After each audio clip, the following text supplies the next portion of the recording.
तो जैसा कि लास्ट पार्ट के एंड में हम लोगों ने देखा था कि इरफान इस लड़की के सील को तोड़ने की अपनी पूरी कोशिश करता है, लेकिन वो इस चीज में नाकाम हो जाता है। लेकिन तभी उसे जिया की एक बात याद आती है कि तुम्हें कभी भी हार नहीं मानना चाहिए। इसके बाद वो इस स्पिरिचुअल बॉडी के ऊपर अटैक करने के लिए चला जाता है। और अब आगे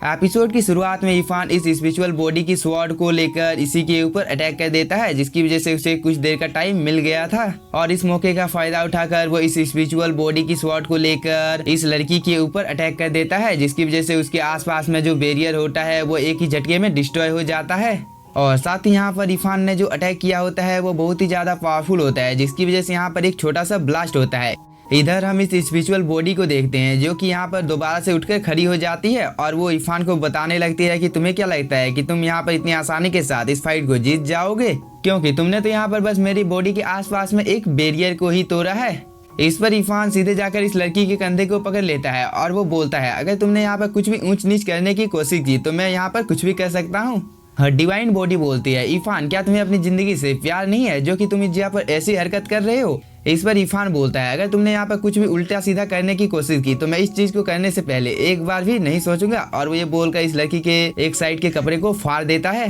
इस चीज को देखकर डिवाइन बॉडी को बहुत ही ज्यादा गुस्सा आ जाता है और वो बोलती है, इरफान तुम्हें पता है ना कि तुम इस जगह पर क्या कर रहे हो, क्योंकि इस चीज की वजह से तुम्हारी जान भी जा सकती है। क्योंकि कुछ देर पहले तो मैं तुम्हें जिंदा छोड़ने के बारे में एक बार सोच भी सकती थी, लेकिन अब मैं तुम्हें कभी भी जिंदा नहीं छोड़ूंगी। इरफान बोलता है, तुम्हारी यह बॉडी बहुत ही ज्यादा खूबसूरत है, लेकिन ये बहुत ही ज्यादा अफसोस की बात है कि तुम यहाँ पर मेरी बात नहीं मानना चाहती हो, इसलिए मुझे ना चाहते हुए भी इस चीज को करना पड़ रहा है। हाँ, लेकिन मैं तुमसे यहाँ पर वादा करता हूँ कि तुमने अगर मेरी बातों को मान लिया तो मैं तुम्हारे साथ कुछ भी ऐसा गलत नहीं करूंगा, लेकिन अगर तुमने मेरी बातों को ना मानने का हिम्मत किया तो मैं दोबारा से ऐसा कर सकता हूँ। डिवाइन बॉडी बोलती है, इरफान मेरी बॉडी तुम्हारे कंट्रोल में है और उसके साथ तुमने अगर कुछ भी ऊंच नीच करने की हिम्मत की तो इस चीज की वजह से तुम यहाँ पर जरूर मरोगे। इरफान बोलता है, ठीक है, अगर तुम्हें मेरी बात नहीं माननी है तो मुझे इस चीज को ना चाहते हुए भी करना पड़ रहा है। और वो ये बोलकर दूसरे कंधे के कपड़े को भी फाड़ देता है। इस चीज को देखकर डिवाइन बॉडी बहुत ही ज्यादा गुस्से में आ जाती है और वो बोलती है, इरफान यहाँ पर तुम्हारी इतनी ज्यादा हिम्मत हो गई कि तुमने इस चीज को दोबारा से किया है।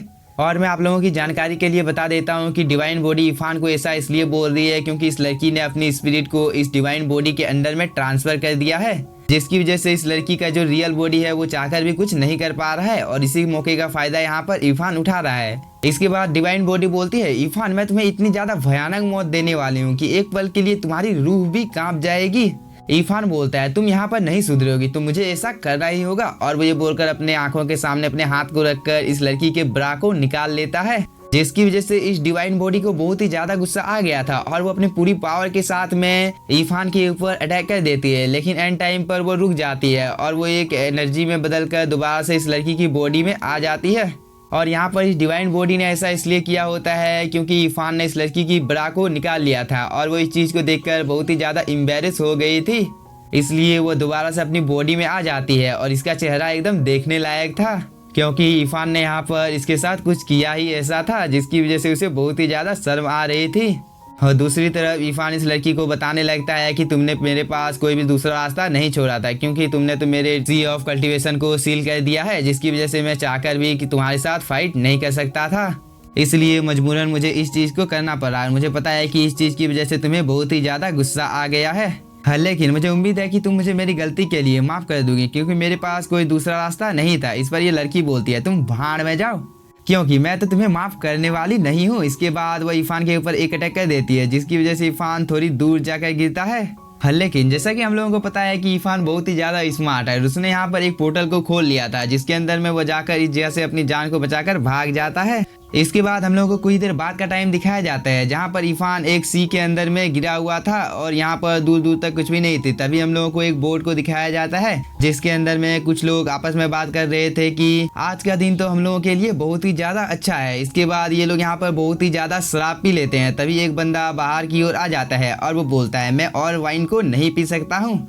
इसके बाद वो उल्टी करने लगता है। तभी उसकी नज़र इरफान की बॉडी के ऊपर पड़ जाता है, इसीलिए वो इरफान की बॉडी को बोर्ड के ऊपर ले आता है। इसके बाद ये सभी इरफान की बॉडी को देखने लगते हैं और इनमें से एक बंदा तो बहुत ही ज़्यादा शॉक हो जाता है, क्योंकि इरफान की बॉडी में जितनी भी हड्डी होती है वो सभी टूट गई होती है, लेकिन इरफान अभी भी जिंदा होता है। इधर ये दूसरा कल्टीवेटर इरफान के हाथों से इस बड़ा को छुड़ाने की कोशिश कर रहा था और वो बोलता है मुझे लगता है कि इरफान ने अपनी जान को एक लड़की के प्यार के लिए दे दिया है। तभी इन दोनों का तीसरा साथी बोलता है इस आदमी की कंडीशन तो बहुत ही ज़्यादा खराब है, इसलिए वो जिंदा नहीं बचेगा, लेकिन हम इसकी स्किन और मीट को बेचकर बहुत ही ज़्यादा अच्छा मुनाफा कमा सकते हैं। इसके बाद हम लोगों को कुछ देर बाद का टाइम दिखाया जाता है जहाँ पर इरफान को होश आ गया था और वो बोलता है क्या मैं डिमंस वर्ल्ड में आ गया हूँ और क्या मेरी रियल आइडेंटिटी के बारे में इन लोगों को पता चल गया है, जो कि मेरी हालत इस जगह पर ऐसी हो गई है। लेकिन इरफान को जैसे ही पूरी तरह से होश आ जाता है उसे पता चलता है कि यहाँ पर कुछ लोगों ने उसे पकड़ कर रखा है। तभी एक बंदा सीधे आकर इरफान के मुंह को पकड़ लेता है, जिसकी वजह से उसे थोड़ा सा गुस्सा आ जाता है और वो अपने हाथों को खोलकर इन सभी लोगों को बहुत ही बुरी तरह से मारने लगता है।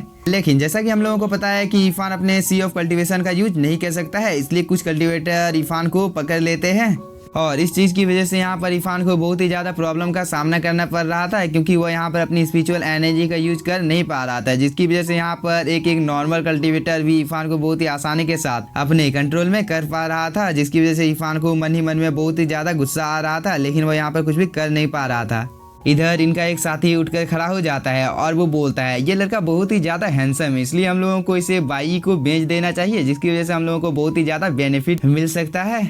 इरफान इन लोगों को बताने लगता है कि अगर मैंने याओ फैमिली के उस लड़की के साथ अगर फाइट नहीं की होती तो मैं तुम लोगों को बहुत ही आसानी के साथ मार सकता था, क्योंकि उस लड़की के डिवाइन बॉडी का साइज लगभग 100 से 300 फुट का होगा, जिससे मैं अपनी जान को बचाकर इस जगह पर भाग कर आया हूँ। इस बात को सुनकर सभी लोग यहाँ पर इरफान का मजाक उड़ाने लगते हैं, क्योंकि इन लोगों को लग रहा था कि इरफान कोई पागल है, क्योंकि इनमें से सभी को लग रहा है कि इरफान एक मोर्टल है, लेकिन इन लोगों को पता नहीं है कि उस लड़की ने इरफान की कल्टीवेशन को सील कर दिया है, जिसकी वजह से वो एक मोर्टल बनकर रह गया है। लेकिन जैसे ही इसका सील कुछ देर के अंदर में डिस्ट्रॉय हो जाएगा तो इसकी पावर दोबारा से रिकवर हो जाएगी।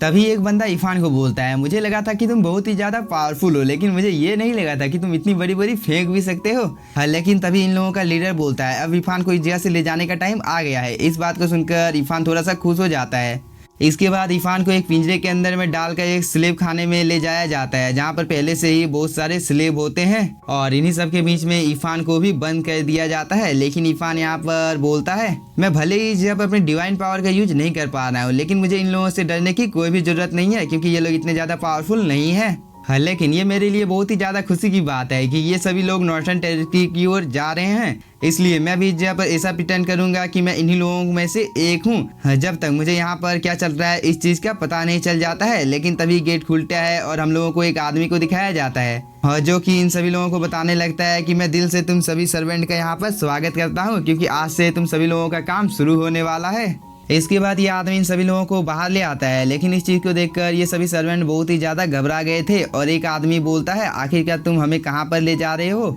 इस पर ये पहला वाला आदमी एक पोर्टल को ओपन कर देता है और इन सभी लोगों को बताने लगता है कि तुम लोगों की किस्मत बहुत ही ज़्यादा अच्छी है, क्योंकि तुम लोगों को होली एम्पर अपने साथ ले जाना चाहता है, जिसकी वजह से तुम लोगों को ज़िंदगी में किसी भी चीज़ की प्रॉब्लम होने वाली नहीं है, चाहे वो खाना हो या सोना, वो सब तुम लोगों को मिलेगा। इसलिए तुम लोगों को बिना कोई टाइम जाए कि इस टेलीपोर्टेशन अरे के अंदर में चला जाना चाहिए। और साथ ही मैं तो तुम लोगों को ये बात बताना भूल ही गया कि इस पोर्टल के अंदर में जाने के बाद तुम लोग सीधे नॉर्थर्न टेरिटरी में चले जाओगे, इसलिए अब तुम लोगों को बिना कोई टाइम जाए के इस पोर्टल के अंदर चले जाना चाहिए। इस बात को सुनकर जो वॉरियर पोर्टल के सामने खड़ा होता है वो अभी इस पोर्टल के अंदर में चला जाता है, जिसे देखकर ये सभी लोग भी एक एक करके आगे की ओर बढ़ने लगते हैं। लेकिन इस बात को सुनने के बाद यहाँ पर कोई बहुत ही ज़्यादा खुश होता है, जो कि था इरफान, क्योंकि उसे यहाँ पर बिना कोई मेहनत के ही नॉर्थर्न टेरिटरी में जाने का रास्ता मिल गया था। इसलिए वो नॉर्थर्न टेरिटरी में जाने के बाद अपने न्यू लाइफ को शुरू करने वाला है, जहाँ पर उसे कोई भी नहीं पहचानता होगा। इसलिए वो अभी इन लोगों के भीड़ में शामिल हो जाता है और वो इस पोर्टल के अंदर में चला जाता है, जहाँ पर ये सभी बहुत ही तेज़ी के साथ में इस पोर्टल के दूसरे छोर के पास पहुँच जाते हैं। इसके बाद ये वॉरियर इन सभी लोगों को लेकर आगे की ओर जाने लगता है और इस जगह को देखने के बाद यहाँ पर जितने भी सर्वेंट थे वो सभी बहुत ही ज़्यादा डर जाते हैं, क्योंकि यह जगह दिखने से बहुत ही ज़्यादा खतरनाक लग रही थी। लेकिन इसी के साथ हम लोगों का ये एपिसोड हो जाता है खत्म। तो देखेंगे नेक्स्ट पार्ट में कि इरफान के साथ आखिरकार इस जगह पर क्या क्या होता है। लेकिन तब तक आप लोग चैनल को सब्सक्राइब कर लीजिए और वीडियो को like. Thank you for watching.